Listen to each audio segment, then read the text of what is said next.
그러니까 사실 유기농업의 세대교체 그러면은 사실 저는 되게 생소하더라고요. 이게. 그러니까 제목은 사실 제가 정하지는 않았어요.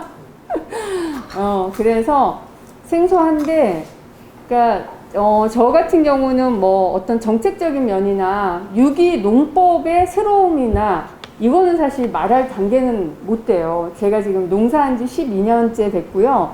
유기농업을 이제 100% 하고 있는데 매일 풀밭이에요, 사실. 그래서 동네에서 굉장히 아직도 어르신들이 끌끌 혀를 차세요. 저래 갖고 무슨 농사를 짓고 먹고 살겠다고 그러느냐. 예. 그리고 매일같이 풀을 원수 보듯이 저 풀 어떡하지?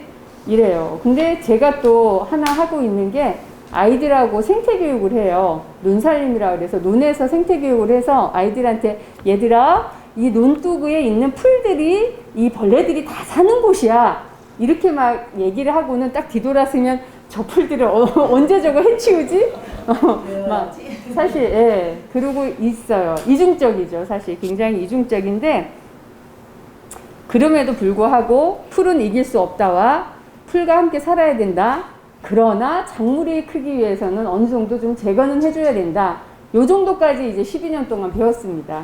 그래서 앞으로 유기농업이라고 하는 게 그 다른 선생님 이따 말씀하실 텐데 과연 우리가 하고 있는 게 지금 유기농업이냐. 사실 저도 하면서 맨날 이렇게 퀘스천을 해요. 맨날 비닐 씌우고 부직포 깔고 맨날 예초해가지고 작물만 딱 키우는 게 과연 진짜 유기농업일까 고민은 하지만 현실적으로 해보면은 그렇게 안 하면은 또 예, 이렇게 손에 쥐어지는 결과물이 별로 없는 거예요. 예, 하여튼 지금도 저희가 고추 농사를 하는데 진딧물에 지금 막 완전 지쳐가지고 고추가 못 자라요. 그런 거 보면은 되게 마음이 안타깝죠. 사실 이게 돈과 하냐 안 하냐를 떠나서 이렇게 왠지 애처로워요, 되게. 그런데 유기농업 자재라고 해서 나오는 것들이 사실 그렇게 뭐 몇 번 한다고 해서 이렇게 없애주거나 이러지 않거든요. 농사하시는 분들은 아마 아실 거예요. 하여튼 그래서 이러저러한 이제 그런 거는 고민거리긴 하나 이제 제가 그런 얘기를 할 수 있는 거는 뭐 지식적으로나 경험적으로는 너무 짧은 것 같고 그래서 이제 다른 분들이 아마 말씀을 하실 거고 또 농사하신 분들이 열심히 또 그걸 찾아가실 거라고 생각해요. 그래서 저는 이제 좀 지금 얘기하고 싶은 거는 제가 지금 하고 있는 게 이제 뒤에 보시면 짧게라도 글을 좀 써달라 그래갖고 진짜 짧게 썼죠. 제가 농사를 함께 하고 있는 부분이 있어요. 모든 농사를 같이 하는 건 아니고 농사 공동체 저희가 이제 유유자적이라 그래서 지금은 7명의 안악들이 모여가지고 이제 수세미라고 하는 농사를 하고 있습니다. 그 수세미가 뭐 여러분도 아시겠지만 예전에는 우물 한 켠에 어머니들께서 키우셔가지고 주방에서 쓰시던 건데 언젠가부터 없어졌죠. 그러던 거를 제가 우연찮게 그 수세미 농사를 했는데 하고 보니 돈이 안 돼요. 그러니까 이제 한 2년 정도 짓고 나니까 남편이 이제 그만하자 이거는. 그러니까 뭐 그렇죠. 사실은 애썼는데 아무것도 사실 별로 걷어들이는 게 없으면은 애쓰고 싶겠어요. 근데 저는 되게 아깝더라고요. 이거를 그냥 놓기에는 너무 아깝고 환경을 생각하는 부분도 이제 저도 환경에 대한 고민을 많이 하고 있어요. 그래서 굉장히 아깝다는 생각이 들어서 이제 동네에 있는 언니, 동생, 평소에 이제 좀 자주 만나고 이런 분들한테 우리 이거 한번 같이 농사 지어서 이렇게 좀 가공이라기보다 이렇게 예쁘게 이렇게 좀 떠가지고 한번 팔아보면 어떻겠어? 그래가지고 사실 시작을 했어요. 그래갖고 지금은 한 6년 정도 했거든요. 그래서 지금 한 800평 정도 하고 있어요. 그러니까 처음에는 한 300평 정도 하다가 사실 잘 팔지도 못하면서 농사 규모만 늘렸습니다. 그래서 거의 무경운으로 하고 있고요. 거의 풀밭이에요. 그렇지만 남편들이 힘을 얻어서 이제 예초도 하고 저희가 이제 앉아서 호미로 며칠 전에도 모여가지고 풀 이제 뽑고 그러면서 했는데 이런 게 저는 되게 시골에서 농사짓는 살면서 너무너무 필요하더라고요. 제가 이거를 생각했던 부분들은 첫 번째는 농사가 너무 고되고 사실 재미가 없는 거예요. 작물이 크는 거는 볼 때마다 뿌듯하지만 그 속 안에 들어가서 내가 하고 있을 때는 즐겁지가 않아요.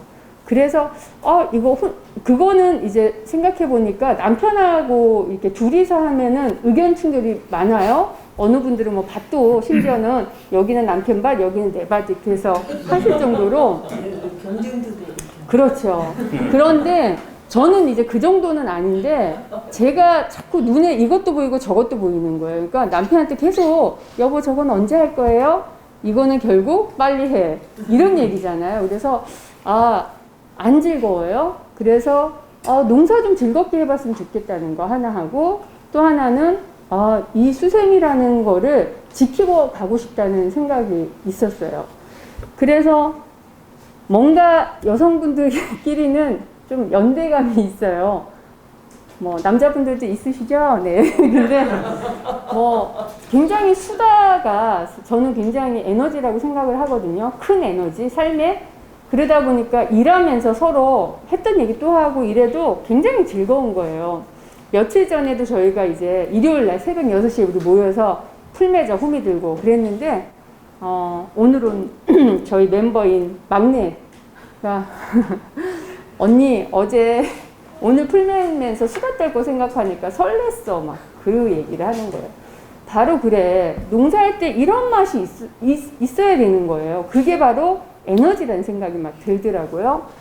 그래서 지금 6년째 하다 보니 사실 처음에는 단순하게 일을 좀 하면서 즐거움을 찾았다면 지금은 삶에서 다 이제 나눔을 하게 되는 거예요.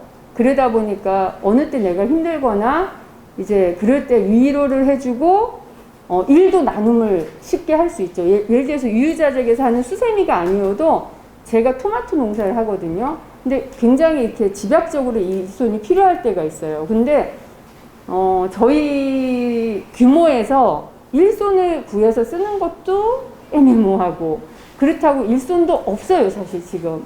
그러니까 꾸준하게 쓰시는 분들한테는 뭐 외국인 노동자분들도 오시기도 하고 이러는데 저희처럼 어쩌다가 사람 쓰는 데는 안 보내주셔요. 그럴 때 유유자적 멤버들이 너무 든든한 거예요. 일단 오전이 됐든 오후가 됐든 우르르 와서 한 번씩 착 해주거나 이런 것들이 이거 굉장히 예전에는 뭐 품앗이 그 다음에 뭐 두레며 이런 것들이 있었다면 지금은 다 이제 개인적인 해결을 다 그냥 맡겨놓거든요. 이런 면에서 이렇게 같이 뭔가를 한다는 게 굉장히 내 삶에 굉장히 윤택해지는 걸 가져다 주더라고요. 그렇다고 저희가 수세미 농사에 대해서 떼돈 벌지는 못해요. 사실은 한 번도 이렇게 수고비를 받아본 적이 없어요. 여기 수세미 농사 6년을 해서. 그렇다고 안 팔리는 것도 아니에요. 간혹 이제 좀 팔려요. 지금은 인지도도 좀 많이 좋아졌고 예전보다 환경에 대한 생각들이 많아져가지고 사실 저희 같은 수세미를 수입해서도 인터넷에도 되게 많이 팔거든요. 그런데 그렇게 해서 모아진 돈으로 저희가 뭘 하냐면은 먹기도 하고 맛있는 것. 그리고 어디 잠깐 코로나 전에는 뭐 1박이라든가 여행도 갔다 오기도 하고 그리고 필요할 때 저희가 기부도 하는 거예요. 나 혼자서는 못하는 얼마 해야 되지? 망설임이 있을 때 유유자적 네. 해서 마을에서 뭐 아이들을 위해서 무슨 행사를 한다라든가 이럴 때 유유자적 내자. 뭐 이런 게 되는 거예요. 그러다 보니까 사실 굉장히 여러모로 굉장히 정신적으로 이렇게 풍족감을 주더라고요. 그래서 이게 바로 유기적인 어떤 관계를 가져가는 거 아닐까? 그런데 도시에서는 사실은 물론 이런 관계가 필요하겠죠. 그런데 약간 이렇게 개인적으로 살아도 사실은 뭐 무방할 수도 있어요. 근데 농촌이라고 하는 곳은 내가 개인적으로 살려고 해도 그게 안 되잖아요. 어느 정도 오픈되어 있는 거예요. 내가 관계를 안 해도 이미 마을 어르신들은 제가 뭘 하는지 다 아셔요. 그러니까 제가 나갔다 들어오는 걸 몇 번 했는지도 아시고요. 예.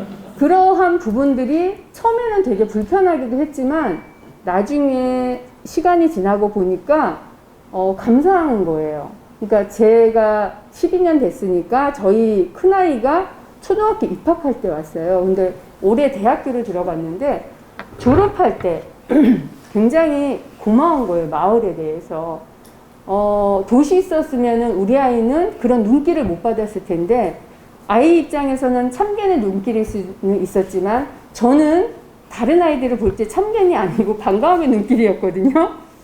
그러한 반가움의 기운들을 이 아이가 잘 먹고 자라서 건강하게 잘 커졌구나. 너무너무 고맙다는 생각이 진짜 많이 들었어요. 그래서 이제 애들은 살짝 저를 보면은 외면하려고 하나 저는 꼭 누구야 안녕 그리고 한번 인사하는 게 너는 지금은 좀 귀찮을지 몰라도 조금 크면 내 주변에 나를 조금은 이렇게 살펴주는 그 따뜻한 그 어른들이 있었구나 이런 거를 바라봐 줄 수 있는 그게 바로 농촌이라는 생각이 들더라고요. 그래서 그런데 우리 마을 같은 경우에는 지금 젊은 친구들이 꽤 많이 들어왔어요. 그러니까 학교가 중학교까지 있거든요. 그러다 보니까 코로나 되고는 더 이제 많이들 이제 고민들을 해서 옮겨오려고 하시더라고요. 그런 친구들이 저도 약간 농사를 하니까 그나마 마을분들하고 약간은 교류가 되는데 전혀 교류가 없는 거예요. 그러니까 삶의 터전은 같지만 그냥 따로따로 살게 되는데 뭔가 이런 걸 하다 보면은 연결고리를 만들어 주지 않을까? 뭐 이런 생각이 지금은 좀 들어요. 그래서 어르신들이 조금 뭔가 이렇게 소소한 일손이 필요할 때 젊은 친구들이 요새 뭐 이렇게 슬기로운 물물교환이라 그래서 꼭 화폐로 이렇게 따지지 않고 그냥 내가 뭐가 필요한데 내가 뭘 너한테 줄 수 있어. 이거 필요한 사람이 요걸 날 해줄래? 이런 것들이 이제 인터넷에 있다고 하더라고요. 그래서 그런 것처럼 농촌에서는 좀 그런 것들, 이렇게 소소한 모임을 통해서 서로를 이렇게 좀 함께 뭔가를 만들어가는 모임? 내지는 그런 거를 연결시켜주는 뭔가 고리? 이런 것들이 좀 있었으면 좋겠다. 그런데 방법은 저도 아직은 잘 모르겠어요. 어떻게 이거를 만들어내야 될지는 잘 모르겠지만 하여튼 그러한 고민들과 이런 게 생기면서 제가 이제 6년의 유유자적이라고 해서 같이 농사를 같이 지어보면서 뭔가를 같은 거를 이렇게 함으로써 생기는 그런 어떤 풍요로움 이거를 이제 다른 분들도 조금 느꼈으면 좋겠다는 생각이 많이 들더라고요. 그래서 우리 마을 안에서도 뭐 바느질을 같이 하는 친구들도 있고 책을 같이 읽는 친구들도 있고 소소한 모임들이 좀 있어요. 그러니까 거기에서 뭔가 꼭 뭐 이렇게 저희처럼 이렇게 농사가 매개가 아니어도 다른 것들이 매개가 되되 뭔가 좀 이렇게 남는 그런 모임들이 좀 보니까 오래 가긴 하더라고요. 그냥 친해서 먹고 어디 가서 맛있는 거 먹고 이런 모임들은 좀 시간이 지나면 자연스럽게 조금 좀 뭐 소소하게 없어지기도 하고 그런데 그래서 마을 안에서 이러한 모임들이 조금 더 생기다 보면 젊은 친구들도 와서 좀 외롭지 않고 좀 도시에서 사실 농촌을 삶의 그런 어떤 곳으로 내가 바꾸는 건 굉장한 일이긴 하잖아요. 그런데 그 친구들, 그러니까 저를 비롯해서 와서 좀 이렇게 뭔가 도시에서 채우지 못하는 그런 것들을 채워가면서 좀 농촌이란 곳에서 좀 이렇게 농사도 좀 지으면서 좀 살 수 있는 그런 그 어떤 소프트웨어적인 거를 좀 만들어가는 거에 좀 고민을 해야 되지 않을까 이런 생각을 하면서 하여튼 유유자적에 대한 얘기를 하고 싶었어요. 저희가 뭐 이런 걸 해서 너무 잘하고 있어요 이런 게 아니라 이런 모임들을 해보니 내가 되게 좋고 여럿이 꼭 이런 형태가 아니어도 비슷한 형태의 이런 것들을 만들어가면 좋겠다 이런 얘기를 하고 싶어서 좀 유기농업의 세대교체하고는 약간 좀 동떨어졌을 수는 있으나 억지스럽게 깨 맞춘다면은 사실 뭐 유기적으로 연결된 거를 좀 가져가 보자 이런 뜻으로 얘기를 하고 싶었습니다. 네.